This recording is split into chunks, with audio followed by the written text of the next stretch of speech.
It's 10 o'clock, and this is Observer Radio News. I'm Ciaran Thompson with Brittany Prince and Shawn Starr. In the weather, it's cloudy and 1 degree outside our East York studios. Now, here are the headlines. The Ontario Fire Marshal's Office are probing a fire in Mississauga. A British MP fights to speak in Toronto this evening. And Nickelback won 3 awards at last night's Juno Awards in Vancouver. And now here's our top story. A house fire in Mississauga yesterday is being probed by the Ontario Fire Marshal's Office. One man in his 70s was found dead in a bedroom. According to the Toronto Star, firefighters arrived at the Golden Orchard Drive home near Dixie Road and Bloor Street West at about 4 p.m. Neighbors of the victim said he lived alone. His name has not been released. Forensic officers are examining 2 vehicles in connection with shootings in North York neighborhoods yesterday. According to the Star, police pulled over a red Cavalier near the Jane and Finch area after a man in his 20s was shot in the foot. The car was reportedly seen speeding away 10 minutes earlier after shots were fired outside a Downsview Park sports facility. Witnesses said bullets struck a silver car. Officers then spotted a disabled silver SUV on Keele Street, north of Eglinton Avenue West, that was also hit with bullets. Police officers in 3 divisions investigated the incidents. Police arrested 2 men and have recovered a handgun. The victim was taken to hospital with non-life-threatening injury. Toronto's police hope to inspire the next generation through creativity. From Cops and Kids, a mentorship program which unites police officers with at-risk youth in their community. One officer explains how she uses art to guide her students on the right path. Carolyn George reports. For 3 years, Police Constable Kelly Grinnell has run the Pro Action Art Youth Program in East York. She helps mentor at-risk youth to use her hands as weapons of construction, not violence. Grinnell, who started the program by herself, says its students are given a chance they otherwise may not have. We want to get the kids comfortable with us, and we want to get them comfortable with doing the right thing and understanding, how to work in a group and teamwork and all this kind of thing before, they go off and start growing, and we want them to go down the right path. Michelle Luff, whose children Michael 10 and Sean 4 participate in the program, says it's great because activities are always different and fun. She also likes that it gives her additional quality time to spend with her kids. There's different things that you do every week, and it's fun. They enjoy coming. Oh, I love it. I love coming, and I stay with them, and and it gets, it's like we're doing something together. Grinnell is happy with how popular the program has become and doesn't know how long she'll continue to run it.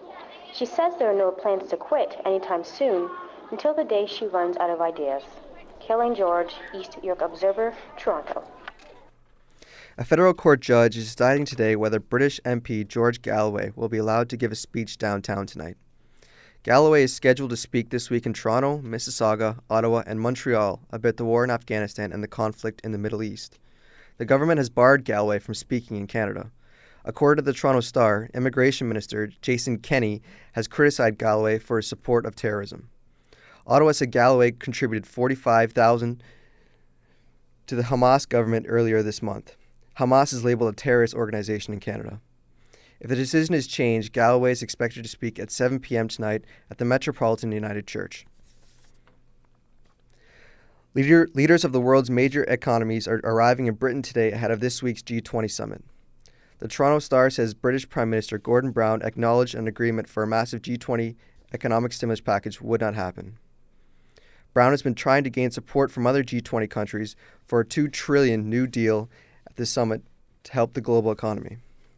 The Star says Canadian Prime Minister Stephen Harper is expected to agree with other G20 leaders on the importance of avoiding trade protectionism, increasing support for developing nations battered by the recession, and coordinating international efforts to tighten regulations of banks and investment houses. Thousands of people are expected to protest in London before the summit begins on Thursday. And that's the latest news. Now here's Brittany with sports.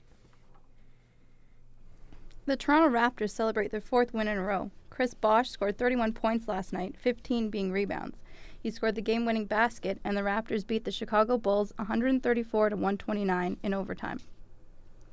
The Final Four have been decided for March Madness after 4 games this past weekend. The Michigan State Spartans beat the Louisville Cardinals yesterday, 64-52. It's now down to the Spartans, North Carolina, Connecticut, and Villanova. We'll find out next week who the champions will be. In hockey, Toronto Maple Leafs general manager Brian Burke says they're not going to throw goalie Justin Pogge under the bus. Pogge started Saturday night against the Boston Bruins. He let in 6 goals out of 20 shots, and the Leafs lost 7-5. In Pogge's defense, Burke said a lot of the guys had a rough game that night. He returned to the Marlies yesterday, but isn't done with the Leafs. Burke says he'll be pulled up again for Wednesday's game against the Philadelphia Flyers. Fans braved icy temperatures to see the Toronto Maple Leafs practice outside at High Park last week. The Leafs were there to kick off a special charity program, and as Victoria Wells reports, the result benefit fans and the neighborhood ice rink. Kids cheer on the Toronto Maple Leafs during an outdoor practice in High Park last week. Hundreds of fans braved the frigid cold to see the Leafs play. The best part? Seeing the practice for free. 7-year-old Nathan Petrosh watched with his great-grandmother. I haven't really been to an outdoor practice before, so it's probably going to be really fun. I'm really happy that I skipped school. The Maple Leafs held the practice to kick off this year's Hockey Rink Legacy program. That's a Leafs charity that partners with Home Depot to refurbish outdoor ice rinks in Toronto. So far, 8 rinks have been fixed up. At High Park, the dressing rooms got a fresh coat of paint. New metal fencing was put in, and the ice got resurfaced. Mayor David Miller thanked the program for improving rinks in the city. We're proud of the wonderful partnership. Both Home Depot and the Leafs give back to the community. They refurbish these fabulous outdoor rinks where everyone can skate, play shinny, and it's all free. Leafs coach Ron Wilson said the team wants to give back to Toronto, and one way to do that is to make sure people have a safe place to skate. Victoria Wells, Toronto Observer Radio News. Tiger Woods steps up his game. He sank a 15-foot birdie putt yesterday to win the Arnold Palmer Invitational in Orlando, Florida. It was his first victory since he had knee surgery last year. In soccer, 22 people are dead and 134 were injured after an Ivory Coast stampede yesterday. People pushed and shoved in the stadium, which led to a full-blown stampede before the World Cup qualifying match. The game went on anyway despite the action in the crowd. Ivory Coast beat Malawi 5-0. That's it for sports. Stay tuned after the break for entertainment. Are you eating chunky chicken soup with a fork? Well, I've got the spirited chicken to my mouth. Look at that. Oh, look at the size of that. You gotta use a spoon for the noodles. You got some noodles on your fork. Well, but they slide right through. Well, you use the spoon, you use the fork. That's right. Chunky chicken, be it a soup or a meal. I leave that up to the experts, but I personally... Why'd you say that? I know, but I mean, I'm not a connoisseur for food department, but yes, but I would say it's a meal. But it's a soup. It's a meal within a soup can. Let's put it that way. Campbell's Chunky Chicken. It's the soup that eats like a meal. Welcome back, folks. This is Shawn Starr with your entertainment news. Alberta rockers Nickelback came away big winners of the Juno Awards last night. They won Group of the Year, Album of the Year, and the Fan Choice Award. In a separate event, Nickelback snagged the Who Cares honors after winning the Too Bad People Still Listen to This Band award and the prize for Most Stagnant Band Still Being Deemed Popular.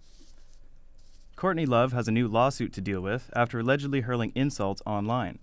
According to Reuters, a fashion designer has accused Love of libel and infliction of emotional distress, to name a few charges. Love apparently referred to the woman as the nastiest, lying, worst person I've ever known and an evil, incarnate, viable, horrible lying bitch. Oh, the irony. The Renaissance Cafe is located on the Danforth between Coxwell and Woodbine. Open 3 days a week, the cafe offers many different events.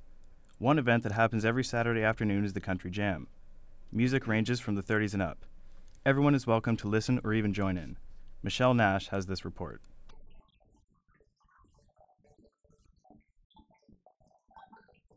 They are not professionals, and some are still learning, but the musicians that come to the Renaissance Cafe for the Saturday afternoon country jam wouldn't miss it for the world. One performer, known as Dawn, loves to play the banjo the most during the jam with the other guys. Dawn thinks this type of jam session is the best.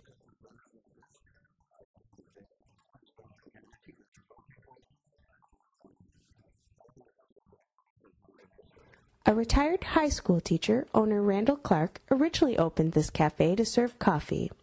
Soon people started to come in wanting to play some music. Clark enjoys having different events at the cafe, but he loves what the country jam has grown into.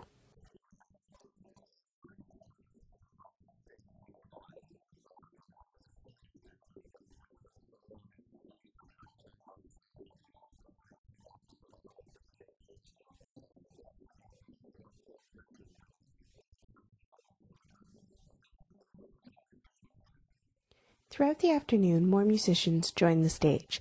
Michelle Nash, Observer Radio News, Toronto. If you missed pagan metal band Tyr last Monday, have no fear. The second annual Pagan Fest tour is coming up at the end of April. It will feature Korpiklani and Moonsorrow from Finland. A local act will open the show while the audience gets a few drinks. Today is the 4th anniversary of the death of comedian Mitch Hedberg. He is remembered for his unusual observations such as, "A burrito is a sleeping bag for ground beef." Finally, the Green Day album American Idiot will debut as a musical in September. My opinion? Wake me up when September ends. That's it for entertainment. Back to you, Ciaran. Thanks, Shawn. That's the news for now. You can hear more news coming up in about 15 minutes on the internet at ondemand.centennialcollege.ca. On behalf of all of us here at Observer Radio News, thanks for listening and have a great morning.